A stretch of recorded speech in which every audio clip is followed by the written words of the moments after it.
अस्सलाम वालेकुम एवरीवन। उम्मीद है कि आप सब लोग खैरियत से होंगे। सर आज की क्लास में हम वही statement of changes in equity की एक कॉम्प्रिहेंसिव सवाल की प्रैक्टिस कर लेते हैं। ऑल्दो हमने लास्ट क्लास में एक पास पेपर किया था, बट हम इसको ऑल टुगेदर ईपीएस के साथ देख लेते हैं कि अगर ईपीएस आपको निकालनी हो along with preparing statement of changes in equity तो आपने क्या तरीका कार अपनाना है। सही जी। फिर रिपीट कर दूं, एक एक की एलिमेंट बता रहा हूं कि अगर ईपीएस का सवाल और statement of changes in equity साथ आ जाए तो आपने टेंशन बिल्कुल नहीं लेनी है। आपने सबसे पहले statement of changes in equity बना लेनी है। मैं रीजन दे रहा हूं क्यों। जब आप statement of changes in equity बना लेंगे उसमें जो आपका रिवाइज प्रॉफिट होगा, रिवाइज प्रॉफिट यानी जो एडजस्टेड प्रॉफिट होगा वही आप यूज करेंगे ना ईपीएस निकालने के लिए। तो सर टेक्निकली आपने सबसे पहले statement of changes in equity बनानी है और फिर उसके बाद आपने वर्कआउट करनी है ईपीएस। क्योंकि मैं फिर रिपीट कर रहा हूं, for the purpose of calculating EPS आपको चाहिए होता है सही प्रॉफिट, और सही प्रॉफिट तो आप statement of changes in equity में ऑलरेडी निकाल चुके होंगे। बात क्लियर है। आए देखते हैं सवाल में एक जो प्रैक्टिस क्वेश्चन बनाया मैंने। Following balances appearing in the financial statements of Ajan limited for the year ended 31 December 2019। ये 31 दिसंबर 2019 के बैलेंसेस हैं। सही है जी। शेयर कैपिटल दिया हुआ है ₹10 ईच, शेयर प्रीमियम दिया हुआ है, रीवैल्यूएशन सरप्लस दिया हुआ है और सर रिटेन अर्निंग दिया हुआ है। अच्छा सर, मैं ऑल टुगेदर उसको यूं कर लेता हूँ कि इसको 8.5 मिलियन कर लेता हूँ और इसको 1.24 मिलियन ही रहने देता हूँ ताकि रीजनेबल लगे। सही है। आगे रीवैल्यूएशन सरप्लस है 640 का, रिटेन अर्निंग है 4 मिलियन का, और सर कंपनी ने इशू किए हैं यहाँ पे 1500 शेयर्स लिखे हुए हैं, हमने यहाँ पे कर दिया 1,50,000 शेयर्स। सही है जी। At a premium of ₹8। अच्छा, एट अ प्रीमियम ऑफ ₹8 का मतलब ये कि 18 रुपए पर शेयर ने इशू किया है। बात clear. This is further issue. 20% right issue किया 31 मई 2020 को, यानी अप्रैल के बाद। तो हम इसको देख लेंगे। अच्छा, एक्सरसाइज प्राइस कितनी है 15, और market price immediately before right issue कितनी है सर 20 पर शेयर।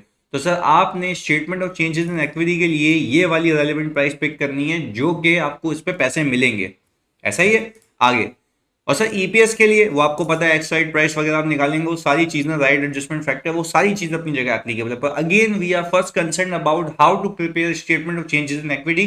पहले वो बनाएंगे फिर ईपीएस की वर्किंग होगी। आगे मैंने कहा sir details of bonus issued दिए हुए हैं ड्यूरिंग द ईयर, और यहाँ पे हम इसको सही कर लेते हैं। Details of dividend issued R S follows. अच्छा देखिएगा, कैश डिविडेंड बोल रहा है 15% का दिया है। प्लीज सुनिएगा, 2019 का 25 मार्च 20 में दिया था। लॉजिकल बात है, लॉजिकल बात है कि फाइनल डिविडेंड 2019 का इसकी एजीएम बाद में होगी, तो यहां इशू हुआ है तो ये अकाउंट फॉर 20 में होगा। यानी अगर आप statement of changes in equity 2020 की बना रहे हैं तो उसमें ये डिविडेंड आएगा। और सर ये देखिएगा 2020 का फाइनल डिविडेंड कब हो रहा है 21 में, तो ये अगले साल अकाउंट फॉर होगा, याद रखिएगा। आगे फिर उसने कहा बोनस डिविडेंड। अच्छा 2000, प्लीज सुनिएगा, 2019 का इंटरिम डिविडेंड, 2019 का इंटरिम डिविडेंड देखें वो 19 में डिक्लेयर हुआ है और 20 का 20 में हुआ। इंटरिम का मतलब है ना कि उसी साल अनाउंस होके पे हो जाता है, खत्म हो जाता है। तो इंटरिम उसी साल अकाउंट फॉर होता है और जिस साल का फाइनल होता है उसके अगले साल जाके अकाउंट फॉर होता है, क्योंकि डिक्लेरेशन का डिफरेंस होता है, अनाउंसमेंट का डिफरेंस होता है। बात क्लियर है। आगे फिर बोलिए रहा है कि during the preparation of the financial statements for the year ended 31 December 2020 it was identified that a plant which was purchased on जनवरी 1 2018, यानी सर जनवरी 1 2018 को एक प्लांट परचेज किया गया था।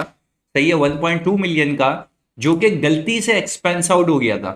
सही है, as a repair and maintenance expense के नाम पे कंपनी डेप्रिशिएट करती है डब्ल्यूडीवी मेथड को यूज करके, यानी रिड्यूसिंग बैलेंस को यूज करके एट द रेट ऑफ 15%। यानी सर ये एरर है 2018 का, आप मौजूद हैं 2020 में, तो आप देखिएगा कि क्या करना है।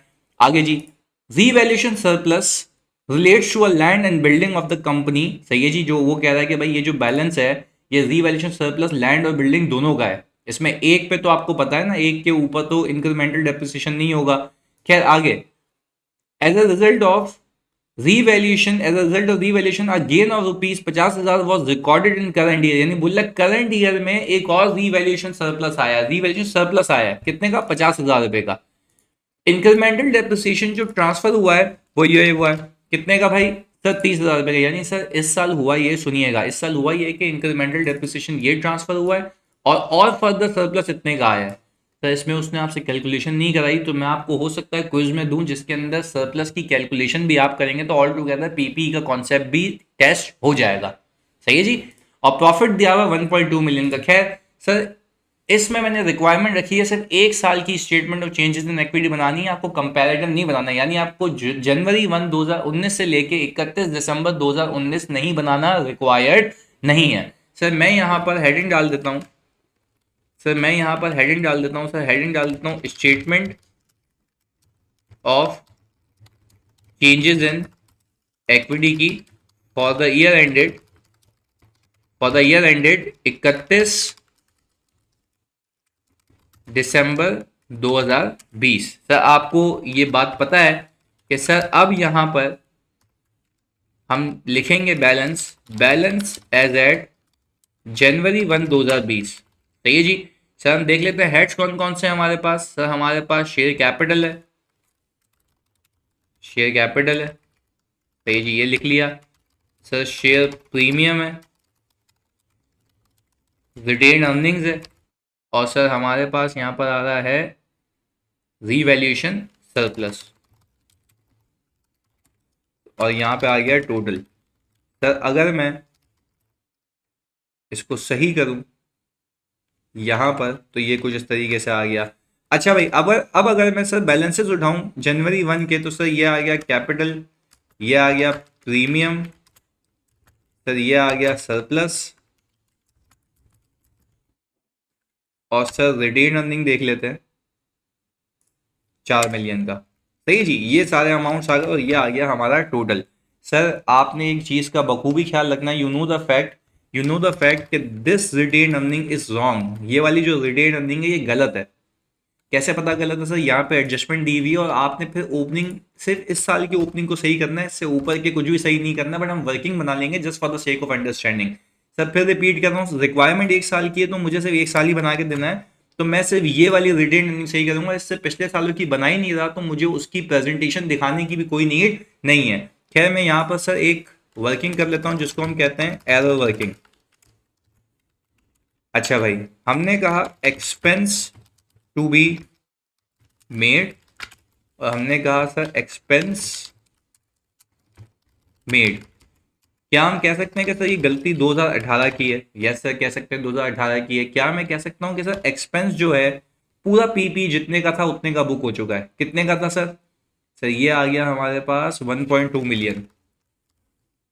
यस सर 1.2 मिलियन का एक्सपेंस बुक हो चुका है, जबकि उसको होना चाहिए था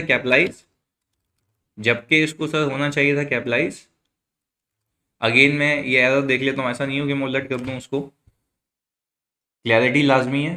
फिर रिपीट कर लेते हैं। During the preparation of FS for the year ended 2020 it was identified that the plant which was purchase on January 1 plant है और एक्सपेंस आउट हो गया। बिल्कुल सही कर रहे हैं हम। और सर रेट कितना है? 15%। खैर अब मैं अगर आपसे बात कहूं एक्सपेंस टू बी मेड कितना था, सर सिर्फ इसका 15%।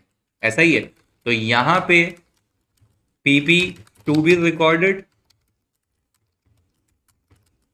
और पीपी रिकॉर्डेड। क्या हम कह सकते हैं कि सर पीपी 1 साल बाद रिकॉर्ड होता है इतने पे और रिकॉर्डेड है इतने पे, यानी सर टेक्निकली वो पूरा एक्सपेंस आउट हो गया ना। क्या मैं कह सकता हूँ मेरा पीपी अंडर स्टेटेड है और मेरी रिटेन अर्निंग भी अंडर स्टेटेड है। रिटेन अर्निंग अंडर स्टेटेड का मतलब ये है कि एक्सपेंस बुक हुआ है ज़्यादा, तो मुझे रिटेन अर्निंग को वापस से इंक्रीज करना होगा। तो सर अगर मैं ये देखूं कि एक्सपेंस बुक हुआ है, बहुत फोकस होकर सुनिएगा, एक्सपेंस बुक हुआ है इतने का, होना चाहिए इतने का, तो सर कितने से ज़्यादा बुक हुआ है सर? 1020 से। सर हम फिर रिपीट कर लेते हैं, ये फॉर द ईयर है और यहाँ पर एजेड की बात कर लेते हैं। सही है जी। और सर फिर मैं रिपीट कर दूं, यहाँ पर पीपी देखें आप पूरा 1.2 मिलियन से इसलिए नहीं लाता है, अगर रिकॉर्ड हो भी जाता तो डेप्रिशिएट होकर इतना बचता। तो मैं ये कह रहा हूँ इसमें से ये माइनस करके पीपी टू बी रिकॉर्डेड ये आ गया। सही है जी। हमने कहा sir PP to be recorded. Sir this is after all the adjustment, यानी डेप्रिसिएशन को इनकॉर्पोरेट करने के बाद। अच्छा भाई, हमने कहा सर ये तो हो गया 2018। अब हम लेके चलते हैं इसको सर अगले साल। अच्छा याद रखिएगा, ये जो मैं 2019 बना रहा हूँ ना, ये मेरी ओपनिंग एडजस्टमेंट होगी, to make it very clear. अच्छा भाई, मैंने कहा कि सर एक्सपेंस यहाँ पर 0, क्योंकि वो तो वन टाइम हो चुका है, पर होना चाहिए था इस बुक वैल्यू का 15%। रिड्यूसिंग बैलेंस है ना, इस बुक वैल्यू का 15% होना चाहिए था। तो क्या मैं कह सकता हूँ कि सर 153,000 से 2019 का, सिर्फ 2019 का कह रहा हूँ, एक्सपेंस बुक नहीं हुआ हुआ, जबकि होना चाहिए था। पर अच्छा, अब अगर आपसे कोई पूछे 2018 में, कोई आपसे पूछे 2018 के अंदर एक्सपेंस कितना ज्यादा बुक हुआ, तो आप बोलेंगे इतना। कोई आपसे पूछे कि 2019 में ज्यादा बुक हुआ था, ये हुआ ही नहीं था, आप बोलेंगे हुआ ही नहीं था, होना चाहिए था। तो उसने बोला आज तक बताओ क्या मसला है, आपने बोला आज तक ये मसला है, यानी आज तक इतना एक्सपेंस ज्यादा बुक हुआ, क्योंकि ये भी हो जाना चाहिए था ना। तो मैं कह रहा हूँ बचा कुछ इतना जो ज्यादा बुक हुआ हुआ है। तो सर अगर मैं पीपी की भी बात करूं, पीपी रिकॉर्डेड नहीं है इतने पे, और मैं अगर ये बात करूं कि सर अगर ये चीज मैं यहाँ पे ले आऊं तो बुक वैल्यू भी इतनी होती ना, तो क्या मैं कह सकता हूँ इतना ही पीपी में शामिल नहीं है, पीपी डेबिट हो जाता और रिटेन अर्निंग क्रेडिट होके इंक्रीज हो जाता। तो सर अब हम आ चुके हैं 2019 पे, और 2019 के इस रिटेन अर्निंग के अंदर 2019 के इस रिटेन अर्निंग के अंदर मैं ये ऐड कर दूंगा सर, क्योंकि इतने से मेरा एक्सपेंस ज़्यादा बुक हुआ है आज तक। तो मैंने ये कहा कि सर यहाँ पे मैंने लिख दिया एरर एडजस्टमेंट, सही है जी। और अगर एरर नोट होता तो हम रेफर कर लेते, पर खैर यहाँ पर मैंने कुछ भी नहीं किया, ये एरर एडजस्टमेंट हो गई यहाँ पर, ये जीरो और सर ये आ गया हमारा टोटल, सही है जी, ये आ गया हमारा टोटल। तो सर ऑल टुगेदर हम इसको एक पूरी थीम पे लेके चल रहे हैं ताकि कोई गलती और कोई मसला ना हो, सही है जी। ये आ गया, मैंने उसको यहाँ पे टोटल लिख दिया, और sir you know the fact कि ये एडजस्टमेंट के बाद है, ये एडजस्टमेंट के बाद है, सही है जी। अच्छा सर अब मुझे बात पता है, मुझे इवेंट्स को लेके चलना है साथ साथ डेट वाइज। मैंने कहा कि सर ये एडजस्टमेंट हो गई, ये 2019 तक की एडजस्टमेंट, यानी 20 का ओपनिंग सही हो गया, मुझे सिर्फ एक साल सही करना है, बात के लिए सिर्फ एक साल सही करना है। अब मैं आगे आया, मैंने बोला कि भाई कंपनी ने इशू की 1,50,000 शेयर्स। मैंने कहा सर डेट कौन सी है, डेट देख लो भाई। भाई डेट आ रही है ये अप्रैल 1, अप्रैल 1 इधर देखिएगा। मैंने कहा सर अप्रैल 1 2020, डेट डालने की यहाँ पे कोई वजह है, फिर रिपीट कर रहा हूँ, डेट पार्क करने की यहाँ पे कोई वजह है, इसलिए कह रहा हूँ, बहुत फोकस होकर सुनिएगा। अप्रैल 1 2020, मैंने कहा सर अप्रैल 1 2020 पे अगर मैं ये कहूँ 1,50,000 शेयर इंटू 10, ये आ गया, और 1,50,000 शेयर इंटू 8, ये आ गया। सर 8 क्यों भाई, 8 इसलिए सर क्योंकि मैं आपको ये बताना चाह रहा हूँ कि ये प्रीमियम ऑफ 8 पे इशू हुआ है, ये देख लीजिएगा यहाँ पर, ये रहा प्रीमियम ऑफ 8, अप्रैल 1 2020 की कहानी है, सही है जी। और मैंने यहाँ पे लिख दिया सर ये है फर्दर इशू, ये है फर्दर इशू, सही है जी। अच्छा भाई मैंने कहा सर यहाँ पर जीरो, यहाँ पर जीरो, यहाँ पे कोई इम्पैक्ट नहीं है इसका, तो मैंने कहा ये आ गया इसका सम, सही है। अच्छा खैर आगे, मैंने कहा सर जरा ये बताएं 20% राइट इशू हुआ है, सर राइट मिलता है आज के पहले तमाम शेयर होल्डर्स को, तो क्या ये मानते हो कि ये प्लस ये कुल मिला के 10 मिलियन शेयर्स है, और मैं इसको 10 से डिवाइड करूं तो 1 मिलियन शेयर्स हो गए। अच्छा भाई 1 मिलियन शेयर्स जो मेरे पास अवेलेबल है जानी, इसको मैं डिवाइड कर दूं, अगर प्लीज सुनिएगा, इसको मैं मल्टीप्लाई कर दूं अगर 25% से, 25% का राइट है, 20% है, मैंने कहा सर 20% के राइट से अगर मल्टीप्लाई करूँ तो 2 लाख शेयर इशू किए मैंने। कितने इशू किए, 2 लाख शेयर। अच्छा भाई मैंने कहा सर ये बात तो समझ आ गई, 2 लाख शेयर इशू किए, क्योंकि देखिए राइट मिलता है आज के पहले तमाम शेयर होल्डर्स को, आज के पहले तमाम शेयर कैपिटल कितना था, ये था, इसको यूं भी देख सकते हो 8.5 था ना, 850, 850 शेयर्स थे, 150 और इशू किए तो 1 मिलियन हो गए, 1 मिलियन पे 20% कितना, 1 मिलियन पे 20% कितना सर, 2 लाख शेयर, यानी 2 लाख राइट शेयर इशू किए मैंने। क्या मैं कह सकता हूँ कि सर यहाँ पर मैं 2 लाख इंटू कितने पे इशू किया है, जानी कितने पे इशू किया है, सर यहाँ पे लिखा हुआ है एक्सरसाइज प्राइस 15 की है, तो मैंने कहा 10 यहाँ आ जाएगा और सर 5 यहाँ आ जाएगा। सर आपने मार्केट वैल्यू क्यों नहीं, भाई उस पर इशू ही नहीं हुआ, एंट्री तो आप इस पर बनाओगे ना, वो तो ईपीएस की कैलकुलेशन के लिए, वो तो ईपीएस की कैलकुलेशन के लिए। तो हमने यहाँ पर अकॉर्डिंगली 10 और 5 के रेशियो में राइट इशू कर दिया, और राइट इशू की डेट क्या है भाई यहाँ पर 31 मई 2020, सही है जी। हमने कहा सर इसको ले आए, ये हो गई इक्विटी में इजाफा। अब सर डिविडेंड्स की बारी है। मैंने कहा sir details of dividend issued are as follows, सुनिएगा।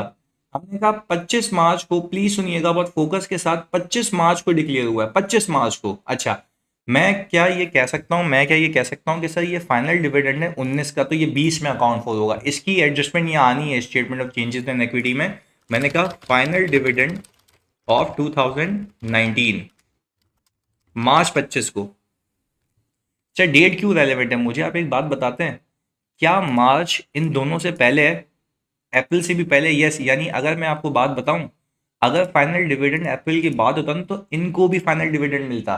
क्यों? क्योंकि ये भी शेयर होल्डर बन चुके होते हैं। भाई आज के पहले तमाम शेयर होल्डर्स को डिविडेंड मिलता है ना। अब प्रॉफिटेबिलिटी भले ही वो वाली देखी गई हो, पर मिलेगा सबको। मिलेगा सबको जो डिविडेंड की बकवास से पहले जितने भी शेयर होल्डर है। यानी मैं कहूं कि भाई एक कंपनी के 15 मालिक है, 2 और आ गए थे, तो 2 और आने के बाद जब डिविडेंड इशू हुआ तो वो 2 भी तो बोलेंगे ना, भाई मैंने क्या गलती की है, मैं भी तो मालिक हूं, मुझे भी आप इसका हिस्सा दें।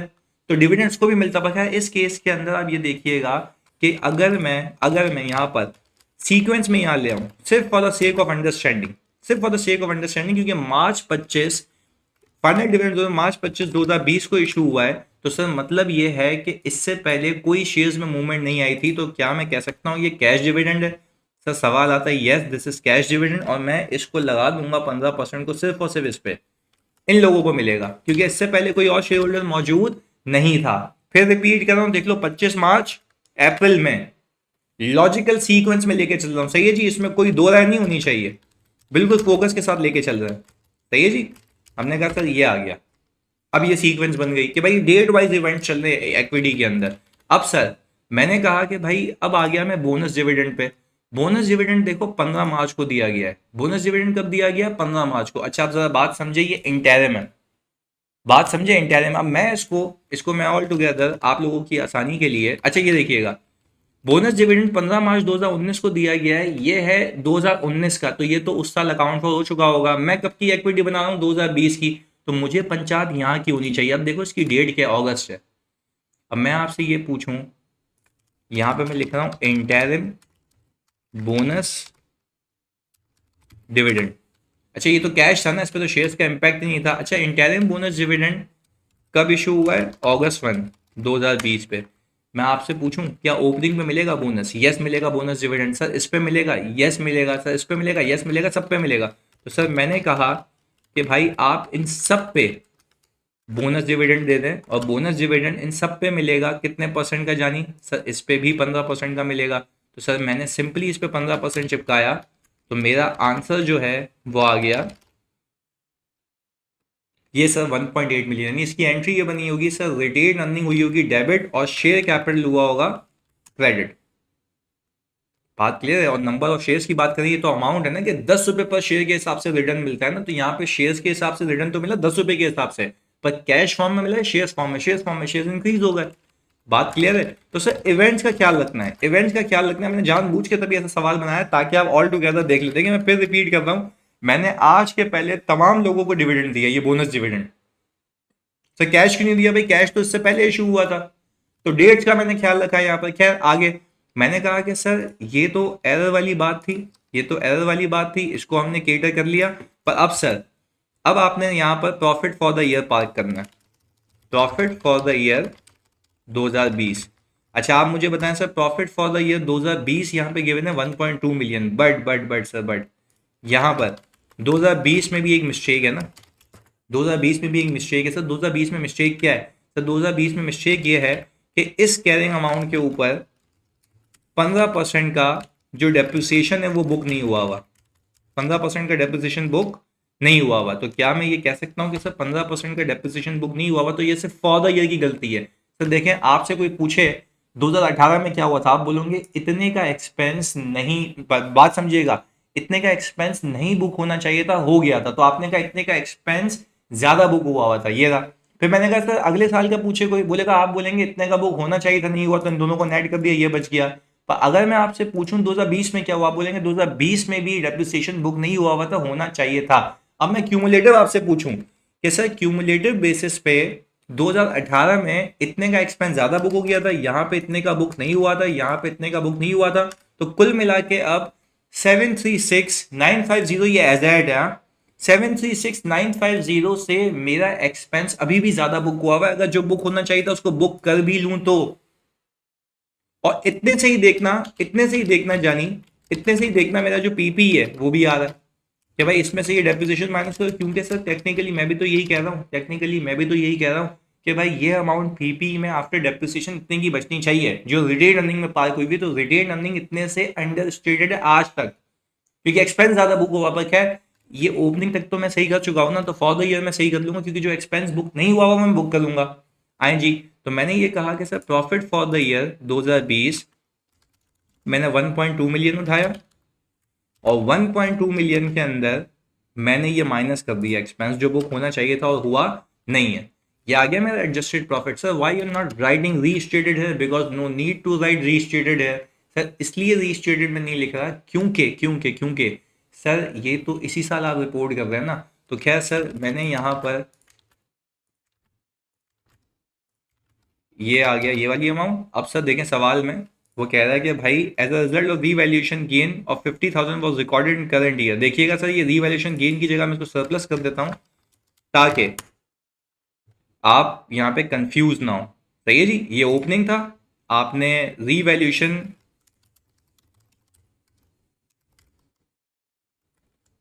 सरप्लस ऑन पीपी यहाँ पे आ गया सर 50,000,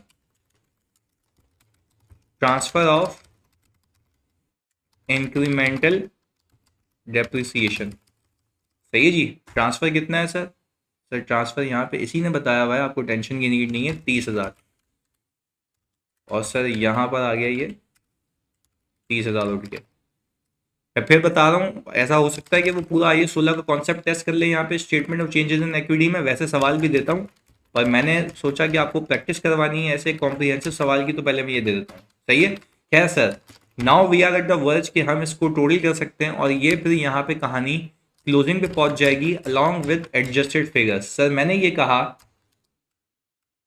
ये यहाँ कहाँ चला गया, अच्छा सर मैंने ये कहा कि सर ऑल टुगेदर मेरे पास सर ये मेरी बन गई statement of changes in equity. पर सर अब अगर मैं आपसे पूछूं क्या, अब अगर मुझे ईपीएस निकालनी है, अब अगर मुझे ईपीएस निकालनी है तो सर क्या आपके पास शेयर्स के इवेंट्स है सारे? डेफिनेटली यस है सर। तो अब मैं अगर ईपीएस की वर्किंग करूं यहां पर, ये किधर चला गया भाई, तो मेरे सारे आंसर हिला देगा। अच्छा क्या सर, ये हो गई एरर वर्किंग। अब हम यहाँ पे कर लेते हैं ईपीएस वर्किंग। सही है जी, हम जरा ये उठा लें, ये ठंडी हो रही है, नजर इस पे थी मेरी। अच्छा सर अब मुझे बताएं ईपीएस की वर्किंग के लिए, ईपीएस की वर्किंग के लिए मैं आपसे अगर ये कहूं कि सर सबसे पहले आप सवाल में देखें क्या कोई राइट है? यस सर, तो राइट आया है आपका कौन सी डेट पे सर? 31 मई पे। तो मैंने कहा कि सर राइट के लिए आपने क्या निकालनी होती है? 31 मई 2020। सही है जी, आप यहाँ पे निकाल लेंगे। सबसे पहले आपको पता है एक्स राइट प्राइस, ऐसा ही है, एक्स राइट प्राइस। इसको यहाँ रखते हैं ताकि ये पिक्चर से बाहर हो जाए। अच्छा भाई सर एक शेयर मार्केट में कितने का है बिफोर राइट इशू? सर यहाँ पे दिया हुआ है 20 का, ऐसा ही है, हमने यहाँ पे सर 20 लिख दिया। तो आपने मेरे साथ सीखा है कि आपने इसको इससे मल्टीप्लाई किया, ये हो गया। ये फिर तुम लोगों की प्रेजेंटेशन के लिए बना रहा हूँ, मैं डायरेक्ट भी कर सकता हूँ सर। फिर मैंने कहा इसके बाद आपने राइट इशू किया कितने परसेंट? Sir 20%। Let me check it again कि 20% ही परसेंटेज है, ये रही सर। अच्छा इस 20% की एक्सरसाइज प्राइस कितनी है? तो इस 20% की एक्सरसाइज प्राइस है 15। तो सर मैंने कहा ये आ गया 3, ऐसा ही है सर। आपने यहाँ पर इन दोनों को सम किया, इन दोनों को सम किया तो आपके पास आ गया ये 1.2, और यहाँ पर आ गया ये। तो मैंने कहा सर ये ऐसे आ गया, और सर यहाँ पर ये ऐसे आ गया। तो सर अगर मुझे एक्स राइट प्राइस निकालनी होगी तो एक्स राइट प्राइस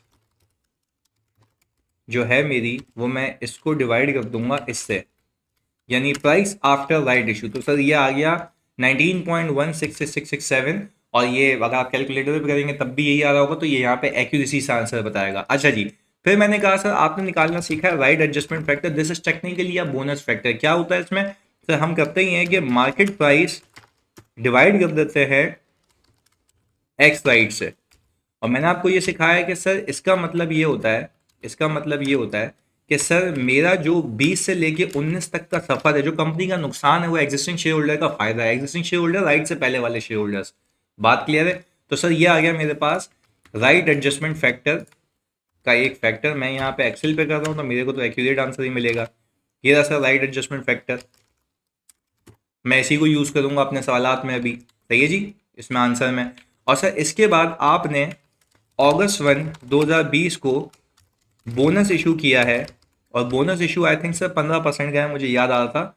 ये रहा 15%। Sir why you not taking cash dividend? भाई वो तो कैश में ना, वो तो प्रॉफिट में से जाएगा, और ऑर्डिनरी शेयर होल्डर्स का प्रेफरेंस तो है ही नहीं, तो उसको तो आप माइनस भी नहीं करते, भूल भी नहीं करना ये। तो मैंने ये कहा कि सर मैं यहाँ पर 1.15 का एक फैक्टर ले लिया मैंने, क्यों सर 1+ परसेंटेज था ना, तो ग्रॉसअप हो गया ये।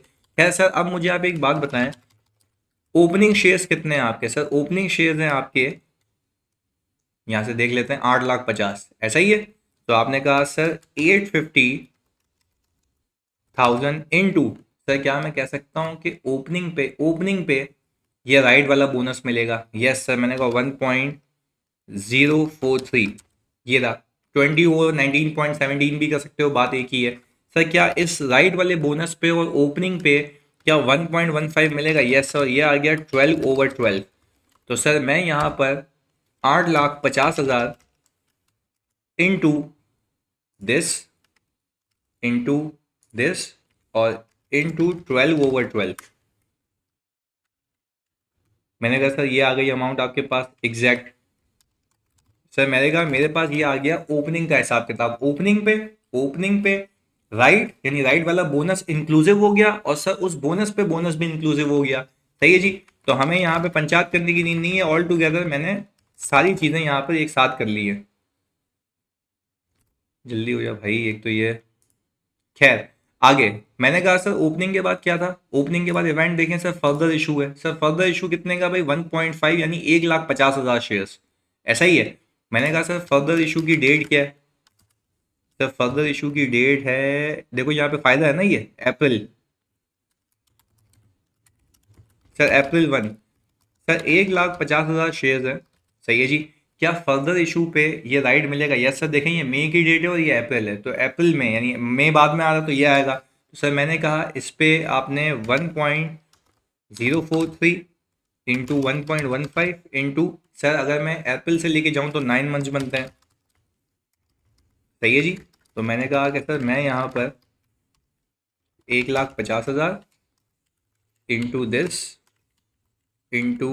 दिस, और सर ये आ गया 9/12, 1.35 आ गया। सही है जी। अच्छा फिर मैंने कहा वाकई में अब इसी दिन पे यहां पर जब मैं आ गया तो राइट इशू की डेट आ गई है, ऐसा ही है 31 मई पे। तो देखिए मुझे एक बात बताएं, अब मैं आ गया 31 मई, राइट 31 मई पे।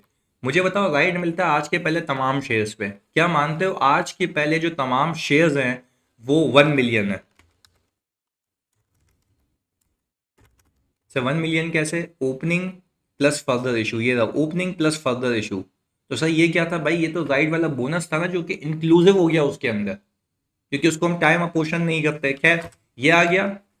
सही है जी। हमने कहा कि सर हमारे पास 1 मिलियन पे राइट कितने का दिया हमने? 20%। सर देखो कंफर्म कर लिया 20%, ये राइट शेयर आ गए। अच्छा भाई राइट शेयर्स में से बोनस तो ऊपर आ चुका है, पर राइट शेयर्स में से बोनस जब जानी ऊपर आ चुका है तो क्या मैं ये कह सकता हूँ कि मुझे यहाँ पर उसके पैसों वाले शेयर चाहिए? तो exercise price divided by x right price. Sir x right price कितनी है? 19.17, 167 कर लेते हैं। सही है जी। और मैंने कहा सर जब ये पैसों वाले शेयर्स आ गए तो क्या इसके ऊपर भी बोनस मिलेगा? डेफिनेटली यस सर, इसके ऊपर भी बोनस मिलेगा। और सर ये जब 31 मई की बात हो रही है, 31 मई चेक कर लेता हूँ सर, यस 31 मई, यहाँ से भी डेट देख लेता हूँ, ये आ रही है सर हमारे पास राइट इशू की 31 मई। सही है जी। तो हम कहेंगे जून जुलाई अगस्त सितंबर अक्टूबर नवंबर दिसंबर, 7 मंथ्स, 7 मंथ्स, 7 मंथ्स। सही है जी। तो मैंने कहा सर ये आ गया 7/12, इसको हम और आगे ले जाते हैं। अच्छा भाई तो मैंने कहा सर 1 मिलियन इंटू 20%, देखो ये राइट शेयर्स आ गए, 2 लाख ही थे ऊपर, ऐसा ही है। मैंने कहा सर राइट शेयर्स में से मुझे पैसों वाले शेयर्स अलग करना है, तो पैसों वाले शेयर्स अलग करने के लिए ये मैंने इससे डिवाइड करा दिया, सही है जी। और मैंने कहा कि सर इसके ऊपर भी 1.15 मिलेगा, और ये आ गया 67/12। तो सर ये आ गया 1,05,000। और मेरा एक्यूरेसी से इसलिए आ रहा है क्योंकि सर ये एक्सेल में कर रहा हूँ मैं, ये एक्सेल में कर रहा हूँ मैं, इसलिए ये एक्यूरेसी से आ रहा है। तो सर देखिए मैंने क्या किया भाई, जो 2 लाख राइट शेयर्स है, 2 लाख राइट शेयर्स में से पैसों वाले अलग किए कैसे सर, इंटू 15, यानी एक्सरसाइज प्राइस पैसे कितने आने, मार्केट में इशू खत्म 19.167 का, पैसों वाले शेयर अगर बोनस वाले कहाँ गए, ऊपर आ चुके हैं। इसके बाद अगस्त में बोनस है वो भी इंक्लूसिव कर दिया, और 7/12। सर अगर मैं आपसे ये बात कहूँ कि मेरे पास weighted average number of share आ गए ये 1260000, 1260000। तो सर ईपीएस निकालने के लिए मुझे प्रॉफिट चाहिए, और प्रॉफिट के बाद जानी चाहिए weighted average number of shares, सही है जी। तो मैं अगर आपसे पूछूं सर मेरा प्रॉफिट कितना है, सर 1.2 मिलियन, नहीं सर आप गलत कह रहे हैं, ये है सही वाला प्रॉफिट, निकाल लिया ना। सर नंबर ऑफ शेयर्स कितने हैं, ये है, ये निकाल लिया।